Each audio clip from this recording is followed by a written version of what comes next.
Hi, welcome to Box on the Box Rock and Celluloid, Bob Brack for short. I'm over Box. So today I'm going to rank my favourite Doctor Who's. There's 14 official Doctors.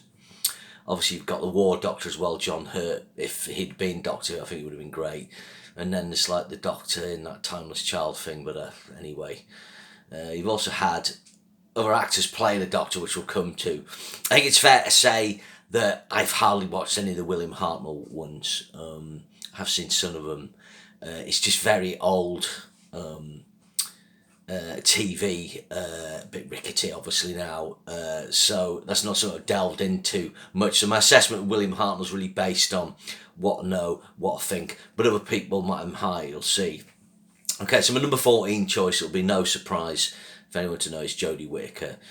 First thing I'll get out of the way, I think Jodie Whittaker is a really good actress. The recent thing she did, the second version of the Jimmy McGovern prison drama, I think it's called Time, isn't it?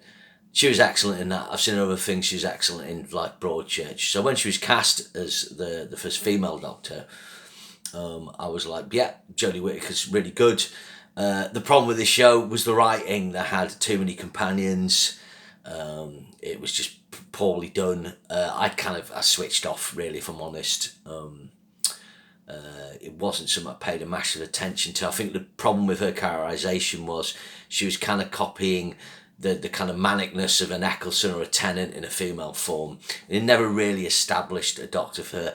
I'm still not sure what I think about them casting the part as a female. Look, I'm not going to get into arguments, it's always been male and things like that.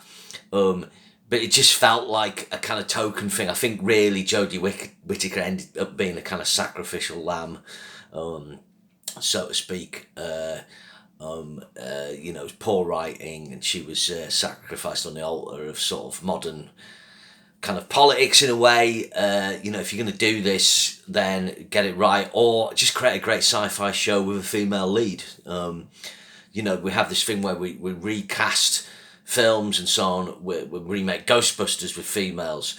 We cast other parts and femaleise them. Why not just write fresh, new, great female parts? Ripley was an original female part, and it ended up being brilliant. That's just my thought on that. Okay, my next choice is Sylvester McCoy at number 13. I always thought I loved him on Tiswas and Vision On. I always thought he was terrible as Doctor Who. I didn't like his outfit. The show looks so cheap. Then people can try and convince me it's some lost gem, but it's shot on video. It was so cheap. His acting was bad. Weirdly enough, he does a lot of Shakespeare. I saw him in some film where he played like a guy in a sort of country house who takes out the people who intruders. He was good in that.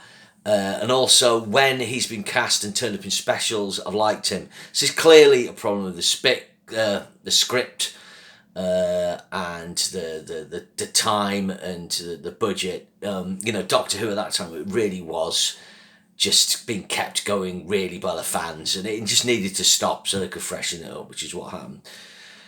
Number 12, I'm going to go for Ncuti Gatwa. Early days, yeah, I think already his tenure's in trouble. Nothing to do with him. I think he looks great. He's obviously a good actor. There's aspects of his characterisation I don't like. I'm not going into those. But I quite like the idea of him not having a set outfit. That's quite interesting, the way he dresses differently. That sort of breaking with tradition, with the Doctor dressing more appropriately for whatever time period he's in. But he's a charismatic guy, big smile, big personality. I just think, again, his Doctor Who, his tenure in the TARDIS is going to be a victim of Russell T Davies trying to squeeze everything in with the modern sort of political agendas, and that will get in the way of good stories that we can follow. Obviously, I'm old-fashioned. I grew up on 1970s Doctor Who, so other people have a different opinion, but I don't think the viewing figures are great for his first season, although I didn't think it was a disaster necessarily. Other people thought. I did like the return of Sutekh, particularly the second part. There's an episode of The Landmine, it was pretty good. There's a lot of other things I could say about the series, but Ncuti Gatwa isn't the big problem. So I'm going to put William Hartnell at number 11. William Hartnell was a great British character actor. If you've seen the film Hell Drivers, or Brighton Rock is top. I think he was the first Doctor Who. Once they worked out what the Doctor was, they could take it from there, and you get different evolutions. People who watched William Hartnell from back in the day, he may be their favourite Doctor, or maybe superseded by Patrick Troughton. But I think it started off with this old granddad figure, and then they went progressively younger. And I quite like that idea of the patriarchal figure, but if you're going to have an adventure in space, you maybe need someone more robust. And obviously William Hartnell, by the time he got cast, he actually was experiencing health problems. I should also mention the casting. I think it's Richard Hurdnall who played him in The Five Doctors. Actually quite good. Played that incarnation of the Doctor. But I've got to say, I think David Bradley's take on William Hartnell, obviously he first did it in Adventure in Space and Time, which is the dramatisation of Doctor Who. When he's played the William Hartnell Doctor in specials, I think it was the one with Peter Capaldi. He's brilliant. The differences, I think, between Hartnell and Bradley, William Hartnell, a very good British character actor. David Bradley's one of our best, when the history of television character actors is written. It's amazing if you watch this Strain, which is the Guillermo del Toro vampire thing. He plays like the Van Helsing figure in it. He's brilliant. So, if David Bradley, had his own run as the first incarnation of Doctor Who, maybe that's a good idea. That incarnation might be higher up. Next, I'm going for Matt Smith. I know there's a massive love for Matt Smith. The show is never bigger than with Matt Smith, I think. I just never really particularly loved his take on the character. I was giving a guitar lesson once, and one of my pupils said she really loved him because he was able to play an old person in a young body, and I thought it was a really interesting take. And obviously he's proved himself as an actor. He's very good in The Crown. Great with the House of Dragon. I don't think he's having great luck with movies, or he's quite effective in his house as the kind of social worker. But I think, again, the problem with this was the writing started to get silly. It put manicness, it favoured the companions over him, and it just got really complicated. And for an old person like me, it was hard to follow. That's my take on Matt Smith. People might not agree with that. Next up is Colin Baker. Again, controversial, stupid outfit. Not the best actor, but I watched the Colin Baker era, most of it, and I do think there's some pretty good stories there. I think Attack of the Cybermen's alright. I think Revelation of the Daleks is very good. Vengeance on Varys is interesting. He had good chemistry with Perry. So most of them, there's the one set, is it Time in Irani, the one set, it's filmed, I forget the name of the place, out in County Durham anyway.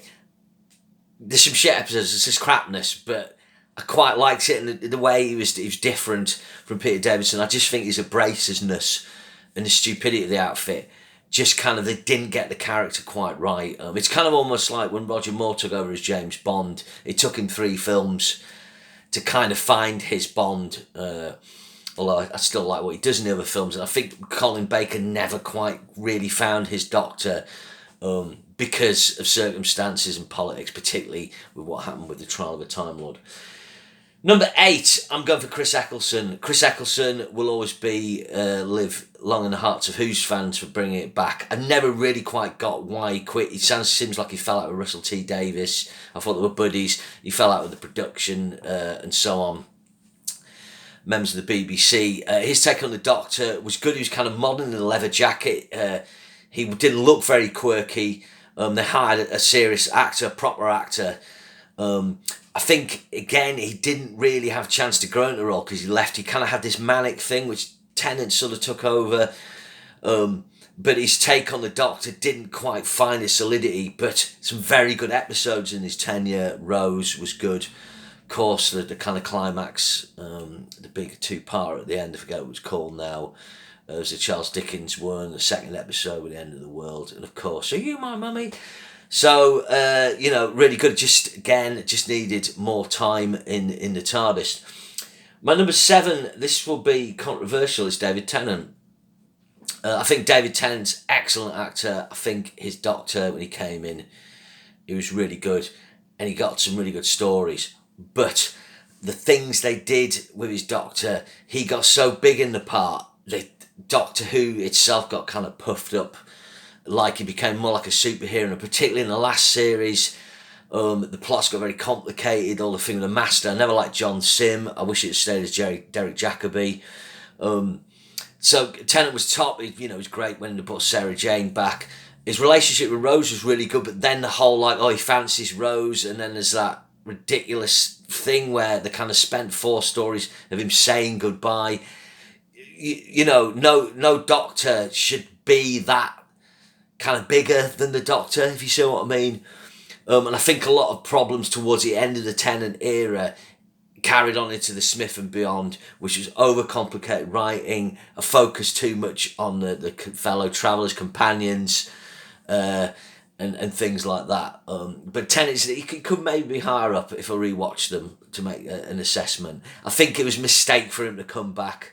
I think that was basically Russell T Davies at BBC. Look, we need some heavy hitting thing here. It was like bringing Connery back for Diamonds Are Forever, even though I like that. There was a good episode with Donovan. It's nostalgia. With Doctor Who, you got to forge ahead and then do a special.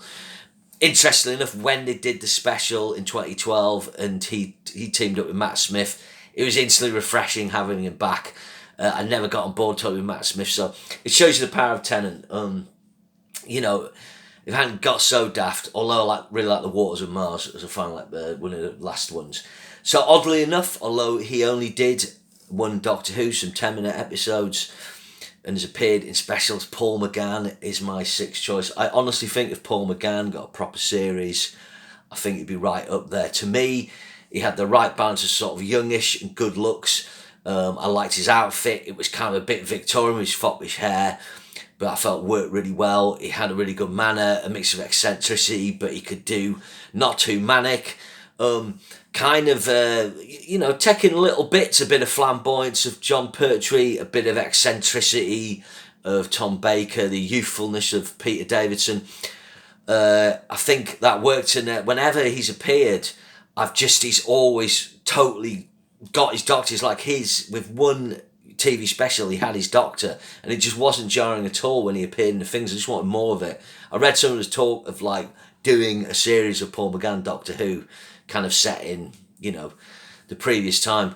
I would love this if the writing was good. I think Paul McGann was really good.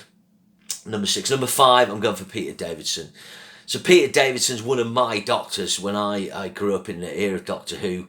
Effectively, I had 2 Doctors and kind of 3, which I'll come to. Peter Davidson, there's a lot of controversy at the time because he's 30 and they did cast quite...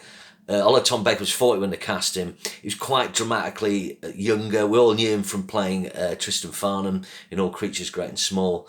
But his take was very different from Tom Baker, and kind of more serious. Tom Baker kind of got a bit over the top towards the end. So Davidson was good for that. I think what happened was there's an 80s-ness to his stories, the way the show looked by then under John Nathan Turner. Some of the writing was overcomplicated, not good, and he suffered for having too many companions, which we'll come to in another episode when I do the companions.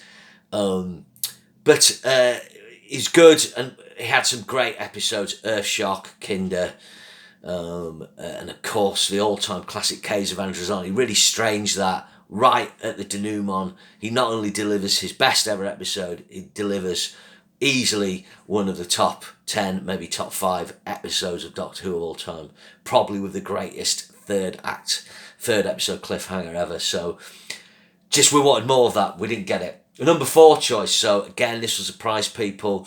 I thought the writing wasn't great. It was the usual overcomplicated crap. There's only a few episodes I really liked, but I loved his Doctor, and it's Peter Capaldi. Peter Capaldi reminded me more of the Doctors I grew up on, because they cast an older actor as a Doctor Who fan. He got it in a way that maybe the other actors didn't. To me, I liked his Tom Baker little thing where he offered some sushi. It was a nice tribute, but he did really well. Remember, Capaldi was actually had his own little club for Doctor Who.